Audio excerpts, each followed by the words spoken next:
আল্লাহ রাব্বুল আলামিন বিশ্বনবীর উপরে কোরআনের আয়াত নাযিল করলেন। আল্লাহ বললেন, মা কানা লিন-নাবিয়্যি ওয়াল্লাযীনা আমানু ওয়ায়াস্তাগফিরু লিল মুশরিকিন ওয়ালাউ কানু উলি কুরবা মিন বাদি মা তাবায়্যানা লাহুম আন্নাহুম আসহাবুল জাহিম। আল্লাহ রাব্বুল আলামিন বলতেছেন, নবীকে হুঁশিয়ারি দিয়ে বলতেছেন, নবী মা কানা লিন-নাবিয়্যি, ও নবী শোভনীয় নয় নবীদের জন্য, ওয়াল্লাযীনা আমানু যারা ঈমানদার যারা নবী তাদের জন্য শোভনীয় নয়, আইয়াস্তাগফিরু ক্ষমা প্রার্থনা করা, লিল মুশরিকিন মুশরিকদের জন্য। ও নবী, একজন মুশরিকের জন্য আপনি কিন্তু ক্ষমা প্রার্থনা করবেন না। কথাটা বলেন কার? জোরে বলতে হবে, কথা কার? আল্লাহর কথা স্পষ্ট আল্লাহ রাসূলকে উদ্দেশ্য করে বলতেছেন, মা কানা লিন-নাবিয়্যি ওয়াল্লাযীনা আমানু আইয়াস্তাগফিরু লিল মুশরিকিন। ও নবী, কোন কাফের মুশরিকের জন্য আপনি ক্ষমা প্রার্থনা করবেন না। ওয়ালাউ কানু লি কুরবা মিন বাদি মা তাবায়্যানা লাহুম আন্নাহুম আসহাবুল জাহিম। সুতরাং আপনার আত্মীয় হোক না কেন, মা তাবায়্যানা লাহুম, তিনি তো জাহান্নাম তার নির্ধারিত হয়ে গেছে, তার স্থান হচ্ছে জাহান্নাম। আল্লাহ রসুল বারবার চেষ্টা করেও তার চাচাকে কালিমা পড়াতে পারেন। এমন সময় আল্লাহ কোরআনের অর্ডার দিয়ে বলতেছেন, নবী খবরদার, আপনি তা আপনার চাচাকে মুসলমান করতে পারেন না, কেন হেদায়েতের মালিককে। কথা বলতে হবে, হেদায়েতের মালিককে। আল্লাহ রাব্বুল আলামিন বিশ্বনবীকে বলতেছেন, নবী শোনো, ইন্নাকা লা তাহদি মান আহাব্বাতা ওয়ালাকিন্নাল্লাহা ইয়াহদি মাইয়াশা। ও নবী, আপনি কারোরে হেদায়েত দিতে পারেন না, হেদায়েতের মালিককে। বলতে হবে, হেদায়েতের মালিককে। আপনাদের কি ব্যাটারি কি নষ্ট হয়ে গেছে নাকি ভিতরে? এজন্য আল্লাহ বলেন, ইন্নাকা লা তাহদি মান আহাব্বাতা ওয়ালাকিন্নাল্লাহা ইয়াহদি মাইয়াশা। ও নবী, আপনি কারোরে হেদায়েত দিতে পারেন না, হেদায়েতের মালিককে। এই তো মাশাআল্লাহ। এজন্য ভাইরা, আল্লাহ রসুল কারোরে হেদায়েত দিতে পারেন না, হেদায়েতের মালিককে। আল্লাহ রসুল যদি হেদায়েত দিতে পারতেন, তার নিজের আপন চাচাকে দিতে পারতেন। কথা বলেন ঠিক কিনা? এজন্য শুধু হেদায়েতের মালিক একজন আল্লাহ, আল্লাহ ছাড়া আর কেউ হেদায়েত দিতে পারে না। তাফসীর ইবনে কাসিরের বর্ণনা, কেউ যদি হেদায়েত পেতে চায় তার 6টা শর্ত মানা লাগবে। কয়টা? 6খান শর্ত মানা লাগবে। আর 6টা শর্ত যিনি মানবেন তিনি কিন্তু হেদায়েত পাবেন, আর 6টা শর্ত যিনি মানবেন না তিনি কিন্তু হেদায়েত পাবেন না। 6টা শর্ত শুনতে রাজি আছেন? এই 6টা শর্ত আপনার মধ্যে আছেন নাকি একটু দেখবেন। যদি আপনার সাথে মিলে যায়, আপনি হেদায়েত পেয়েছেন, আল্লাহর কোরআনের পক্ষে আছেন, কোরআনের সঠিক পথে আছেন। আর যদি 6টার সাথে আপনার না মেলে, একটা যদি ডিসকানেক্ট হয়ে যায়, এদিক ওদিক হয়ে যায়, আপনি কোরআনের পক্ষে না। কথা বোঝা যায়? আমার ভাইরা, তাফসীর ইবনে কাসিরের বর্ণনা থেকে বলতেছি, কেউ যদি হেদায়েত পায়, কয়টা শর্ত মানা লাগবে? 6টা শর্ত মানা লাগবে হেদায়েত পেতে হলে। আল্লাহ রাব্বুল আমিন 2 নম্বর সূরার প্রথম দিকে বললেন, হুদাল লিল মুত্তাকিন। 1 নম্বর মুত্তাকি হওয়া লাগবে। 1 নম্বর মুত্তাকি হতে হবে। মুত্তাকি মানে আল্লাহর ভয়। আল্লাহ বলেন, ইয়া আইয়ুহাল্লাযীনা আমানুত্তাকুল্লাহা হাক্কা তুকাতিহি ওয়া লা তামুতুন্না ইল্লা ওয়া আনতুম মুসলিমুন। আল্লাহু আকবার। 1 নম্বর তাকওয়াবান হতে হবে। 2 নম্বর আল্লাযীনা ইউমিনুনা বিল গায়ব, অদৃশ্যের প্রতি বিশ্বাসী হতে হবে। আল্লাহ কি দেখা যায়? মুসলমান বলে, আল্লাহ কি দেখা যায়? আল্লাহকে দেখা যায় না, আল্লাহকে আমরা কেউ দেখি নাই। জান্নাত দেখা যায় না, জাহান্নাম দেখা যায় না, না দেখে বিশ্বাস করতে হবে। আল্লাযীনা ইউমিনুনা বিল গায়ব, অদৃশ্যের প্রতি বিশ্বাস। 2 নম্বর কি? অদৃশ্যের প্রতি বিশ্বাস। ওয়া ইউকিমুনাস সালাহ, নামাজ প্রতিষ্ঠা করতে হবে। নামাজ পড়া যাবে না, নামাজ প্রতিষ্ঠা করতে হবে। নামাজ প্রতিষ্ঠা এবং পড়ার মধ্যে পার্থক্য আছে না নাই? আছে ভাই। নামাজ পড়া এবং প্রতিষ্ঠার মধ্যে পার্থক্য আছে। নামাজ পড়া মানে আপনি একা একা পড়েন, কিন্তু নামাজ প্রতিষ্ঠা মানে আপনার পুরা পরিবার নামাজ কায়েম করেন, গোটা পরিবার নামাজ পড়ে, তার মানে আপনি নামাজ প্রতিষ্ঠা করেছেন। এজন্য একা একা পড়লে হবে না, গোটা পরিবারকে নামাজি বানানো লাগবে কিনা। এখন যিনি একা পড়েন তিনি কি এই হেদায়েতের শর্তের মধ্যে পড়েন? একা পড়লে হবে না। এখন আমি তো হাত তোলাচ্ছি না, কার পরিবারে সবাই নামাজ পড়ে হাত তোলাচ্ছি না, কিন্তু এজন্য ভাইরা একা একা পড়লে হবে না। আল্লাহ বলেন, ইয়া আইয়ুহাল্লাযীনা আমানু কু আনফুসাকুম ওয়া আহলিকুম নার। ও ঈমানদারগণ, তোমরা নিজেরা এবং নিজেদের পরিবারের লোকদেরকে জাহান্নামের আগুন থেকে বাঁচাও। শুধু একা বাঁচলে হয়ে যাবে নাকি? ভাবিদেরকে বাঁচানো লাগবে না? লাগবে? মনে করো না, ও যাকেন যায় যাই, আমি তো অন্তত নামাজ পড়ি, জান্নাতে হুর তো নেই। হ্যাঁ, আমি জান্নাতে হুর নেবো, ও যেখান যায় দেখবো, ওর সাথে আবার সারা জীবন দুনিয়ায় সংসার কালাম ওকে আবার থাকা লাগবে নাকি? এমন মনে করেন নাকি ভাই? না, যাক আলহামদুলিল্লাহ, আমার ভাবিরা বোনরা যারা শুনতেছেন, ভাইয়েরা কিন্তু অ্যালার্ট আছে, এমনটা মনে করেন না যে জান্নাতে আমি একা যাবো না, আপনাদেরকেও নিয়ে যাবেন। আমি একটা এক্সাম্পল দিয়ে উদাহরণ দিই। বগুড়ার বড় একজন মানে আলোচক, উনি মাঝে মাঝে ওয়াজে বলেন, উনার ওয়াজ থেকে আমি এটা খুব ভালো লাগে এবং আমি শিক্ষা হিসেবে মানুষের সামনে উপস্থাপন করি। তো এক চাচা ছিল, আপনাদের এলাকায় কি আমি জানি না, এক চাচা মুরব্বী। তো শীতের সময় কিছু কিছু মানুষ যারা পরিশ্রমী, তাদের পা ফাটা আছে না নাই? পা ফাটে।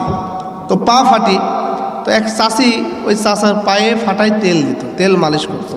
তো মালিশ করতো চাচা, কিন্তু মুরব্বী মানুষ, তো নামাজ পড়তো ভাই, মুরব্বী মানুষ নামাজ পড়তো। চাচা একদিন নামাজ পড়ে আল্লাহর কাছে বলতেছে, আল্লাহ আল্লাহ আমার জান্নাতে হুর দাও। তা চাচি সরল সোজা মানুষ, চাচি বলতেছে, আচ্ছা তুমি তো জান্নাত চাও বুঝি, কিন্তু জান্নাতে হুর ওইটা আবার কি? তো চাচা আবার বলতেছে, এই জান্নাত হুর হচ্ছে সুন্দরী নারী, তোর মতো বেসাইজা মহিলা না। তো চাচি এবার বলতেছে, কি রে আমারে বেসাইজা বলে? প্রতিদিন ফাটা পায়ে আমি তেল দিয়ে দিই, পা টিপে দিই, হাত টিপে দিই, আর আমারে বেসাইজা বলে। তো চাচা বলতেছে, আল্লাহ রসুল বলেছে নামাজ পড়লে জান্নাতে যাওয়া যায়, নামাজ হচ্ছে জান্নাতের চাবি, এটা আমার কাছে জান্নাতের চাবি আছে, তোর কাছে আছে? চাচি এবার সরল সোজা ভাবতেছে, তাই তো, আমার কাছে তো জান্নাতের চাবি কিছুই নেই, আমি তো নামাজ পড়ি না। তো চাচি এবার পরের দিন থেকে নামাজ পড়া শুরু করছে। চাচি নামাজ পড়ছে, চাচা এবার ঘাস চড়াচ্ছে, মানে বিচলি কাটছে। তো কাটতে কাটতে চাচি এবার নামাজ পড়ে জোরে জোরে দোয়া করছে, মোনাজাত, আল্লাহ আল্লাহ আমার তুমি জান্নাত দাও, জান্নাতে হুর দাও। চাচা বলছে, এই তুই যে জান্নাত চাষে বলছে, জান্নাতে হুর আবার কি? তুই আবার কি হুর চাইছ? বলছে, ওগো তুমি জানো না, জান্নাতে হুর হচ্ছে সুন্দর যুবক, তোমার মতো পা ফাটা না। তো বুঝতে পারছেন, এই জন্য চাষিদেরও নিয়ে যাওয়া লাগবে, শুধু নিজে যাওয়া গেলে হবে না, ভাবিদেরও নিয়ে যাওয়া লাগবে। রাজি আছেন না ভাই? এজন্য রাজি থাকলে নিজের সমাজে নিজের পরিবারে নামাজ প্রতিষ্ঠা করতে হবে। রাজি আছেন? রাজি আছেন কে? হাত তুলে দেখান দেখি। আজকে থেকে বাসায় যাবেন, সন্তান নামাজ দাঁড়ায়, হাত নামাচ্ছেন মানে হাত তোলেন। বাসায় যেয়ে বলবেন, সন্তানকে ঘাটটা ধরে মসজিদে নিয়ে যাবেন। ভাবিরে বলবেন বা চাষিরে বলবেন, আজকে থেকেই নামাজ পড়তে হবে, পুরো পরিবারে নামাজে বানাবেন ইনশাল্লাহ। রাজি আছেন তো আমার ভাইরা? আল্লাহ বললেন, ওয়ায়ুকিমুনাস সালাহ, 3 নম্বর শর্ত নামাজ প্রতিষ্ঠা করতে হবে। 1 নম্বর শর্ত মুত্তাকি হতে হবে, 2 নম্বর শর্ত অদৃশ্যের প্রতি বিশ্বাসী হতে হবে, 3 নম্বর শর্ত হচ্ছে আপনি নামাজ প্রতিষ্ঠা করবেন নিজের পরিবারে, সমাজে, কারণ সকলকে জাহান্নামের আগুন থেকে বাঁচানোর দরকার আছে না? না। 4 নম্বর শর্ত আল্লাহ বললেন, অমিম্মা রাযাকনাহুম ইউনফিকুন, সুতরাং সচ্ছল অসচ্ছল সকল অবস্থায় দান করতে হবে। কার জন্য? জোরে বলতে হবে, মুসলমান কার জন্য? এজন্য আল্লাহর জন্য দান করা লাগবে। 4 নম্বর শর্ত আল্লাহ রাব্বুল আলামিন বলেন, আনফিকিয়া ইবনে আদম, ও আদম সন্তান তুমি দান করো। আনফিকিয়া আদম, তুমি দান করো আল্লাহর জন্য। আনফিক আলাইক, আমি তোমার দানের প্রতিদান দিব। এজন্য দান করার দরকার আছে না নাই? এজন্য ভাইরা আমরা শুধু কেমন দান করি, দানটা কেমন করি? ভালো অবস্থায় দান করি, খারাপ অবস্থায় দান করি না। আল্লাহ বললেন, আল্লাযীনা ইউনফিকুনা ফিস সাররাই ওয়াদ দাররাই ওয়াল কাযিমিনাল গায়যা ওয়াল আফিন আল্লাহ বললেন, হে গোলাম, তুমি দান করবা, ভালো অবস্থায় দান করবা, খারাপ অবস্থায়। কথা বলেন ঠিক কিনা? ভালো অবস্থায় দান করা লাগবে, খারাপ অবস্থায়ও দান করা লাগবে। আমি একটা ছোট্ট এক্সাম্পল দেব। আল্লাহ রসুলের একজন সাহাবা ছিল হযরত বেলাল, নাম শুনছেন? হযরত বেলাল রাদিয়াল্লাহু তাআলা আনহু শুধু অনলি তারপর একটা চাদর ছাড়া আর কিছুই নাই। আল্লাহ রসুল বেলালকে ডাকলেন, বললেন, আনফিকিয়া বেলাল, আনফিকিয়া বেলাল, হে বেলাল তুমি দান করো। বেলাল বলতেছেন, ইয়া রাসূলুল্লাহ, আমার কাছে শুধু পণ্যের চাদর ছাড়া কিছুই নাই। আল্লাহ রসুল বললেন, ওই থেকে তুমি দান করো। আল্লাহু আকবার। তার মানে 4 নম্বর গুণাবলী শর্ত হচ্ছে দানশীল হতে হবে। বিপদে আপদে সকল অবস্থায় দান করবেন, সচ্ছল অবস্থায় দান করবেন, অসচ্ছল অবস্থায় দান করবেন, সকল সময় দান করবেন। ওয়াল্লাযীনা ইউমিনুনা বিমা উনজিলা ইলাইকা ওয়া মা উনজিলা মিন ক্বাবলিক, এবং সকল আসমানি কিতাবের প্রতি ঈমান আনা লাগবে। অবিল আখিরাতি হুম ইউকিনুন, 6 নম্বর শর্ত হচ্ছে আখিরাতের প্রতি বিশ্বাস রাখতে হবে। কারণ এই দুনিয়াটার জীবনটা ক্ষণস্থায়ী জীবন, এটা একেবারে ক্ষণস্থায়ী যাবেন, অল্প দিনের জীবন। এই জীবনটা আসল জীবন নয়। কথা বলেন ঠিক কিনা? এই জীবন কি আমাদের জন্য আসল জীবন? কথা বলেন ভাই, আসল জীবন? এই জীবনটা আমাদের জন্য ধোঁকা ছাড়া কিছুই না। দুনিয়ার জীবনের সফলতা বড় সফলতা নয়, আখিরাতের সফলতা বড় সফলতা। এই জন্য আখিরাতের সফলতার দরকার আছে না? না। একজন ব্যক্তি দুনিয়ার মধ্যে ম্যাজিস্ট্রেট হলেন, একজন ব্যক্তি দুনিয়ার মধ্যে জজ হলেন, একজন ব্যক্তি দুনিয়ার মধ্যে এসপি হলেন, ইনি তো বড় সফলতা হয়ে গেছে, সফলকারী ব্যক্তি আমরা মনে করি। কিন্তু না ভাই, ইনি কিন্তু সফলকাম ব্যক্তি নয়। একজন যুবক, তিনি সুন্দরী স্ত্রী আকাঙ্ক্ষা করে, সুন্দর স্ত্রী প্রত্যাশা করে, কিন্তু সে সুন্দর স্ত্রী পেয়ে গেলে সফল নয়। একজন যুবক তরুণ একটা ভালো একটা বাইকের প্রত্যাশা করে, সে যদি পেয়ে যায় সে কিন্তু সফল নয়। আবার একজন ব্যক্তি প্রধানমন্ত্রী হওয়ার আশা করে, সে কিন্তু প্রধানমন্ত্রী হলেই বড় সফলতা নয়। একজন মন্ত্রী হয়ে গেলে মন্ত্রী সফলতা নাই। ও আমার ভাইরা, একজন প্রধানমন্ত্রী 5 বছরের জন্য প্রধানমন্ত্রী, একজন মন্ত্রী 5 বছরের জন্য মন্ত্রী, একজন চেয়ারম্যান 5 বছরের জন্য চেয়ারম্যান। সুতরাং 20 বছর ক্ষমতায় থাকলো, কিন্তু তিনি কিন্তু সফল নয়।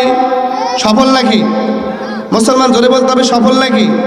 সুতরাং মন্ত্রিত্ব সফল নয়, এমপিত্ব সফল নয়, চেয়ারম্যান সফল নয়। আল্লাহ বলেন সফল কি?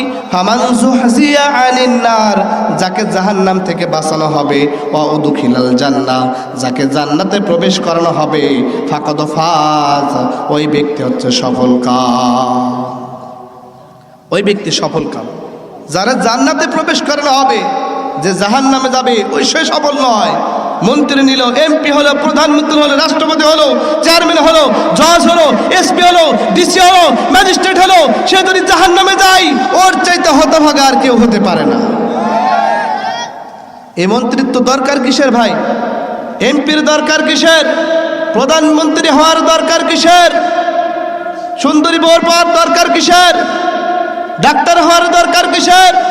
যদি আমার দুনিয়াটার জীবনটা ধোঁকাময় ভাবে চলে যায়, জাহান্নাম আমার জন্য নির্ধারিত হয়ে যায়, ওইটা আমার জন্য দরকার নাই। কথা বলেন ঠিক কিনা?